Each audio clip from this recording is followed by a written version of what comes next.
top fugitive in Rwanda's genocide arrested outside Paris.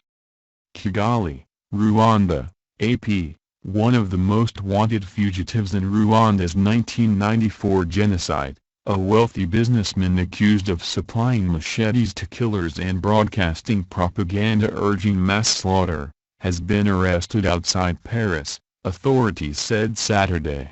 Felicien Kabuga, who had a $5 million bounty on his head, had been accused of equipping militias in the genocide that killed more than 800,000 ethnic Tutsis and moderate Hutus who tried to protect them.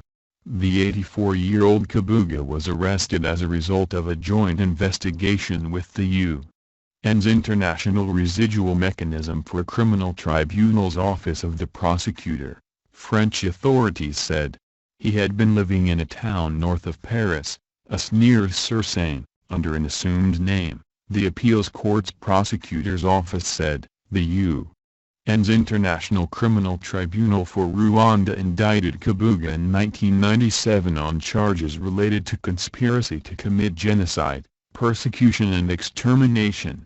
Rwandan prosecutors have said financial documents found in the capital, Kigali, after the genocide indicated that Kabuga used dozens of his companies to import vast quantities of machetes that were used to slaughter people. The wealthy businessman also was accused of establishing the station radio-television Mille Collines that broadcast vicious propaganda against the ethnic Tutsi, as well as training and equipping the Interahamwe militia that led the killing spree.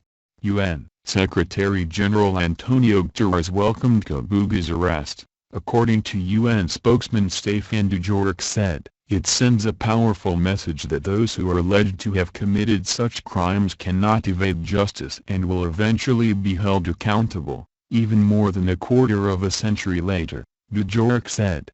Moussi Sagun, Africa Director at Human Rights Watch, described the arrest as an important step towards justice for hundreds of thousands of genocide victims. Kabuga was close to former President Juvenal Habyarimana, whose death when his plane was shot down over Kigali sparked the 100-day genocide. Kabuga's daughter married Habyarimana's son. Kabuga is expected to be transferred to the custody of the UN mechanism, where he will stand trial. It is based at The Hague in the Netherlands. The Secretary-General's thoughts today are first and foremost with the victims of Mr. Kabuga's alleged crimes, the victims of other serious international crimes, and their families, the UN spokesman said. Ending impunity is essential for peace, security and justice. For years after the genocide, relations between Rwanda and France were under strain, with Rwanda's ruling party blaming the French government in part for supporting the genocidal regime.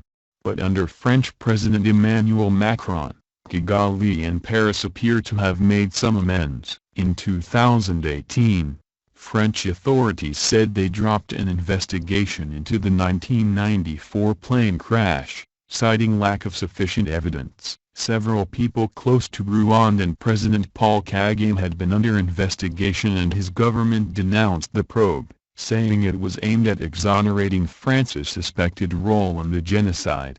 In 2019, Macron announced the creation of a commission tasked with investigating France's alleged role. After many years, the old guards in the French government who could have been protecting Kabuga have left power, and you find the young generation have no interest in protecting the aging fugitive under the new administration, asserted Gonza Muganwa, a Rwandan political analyst.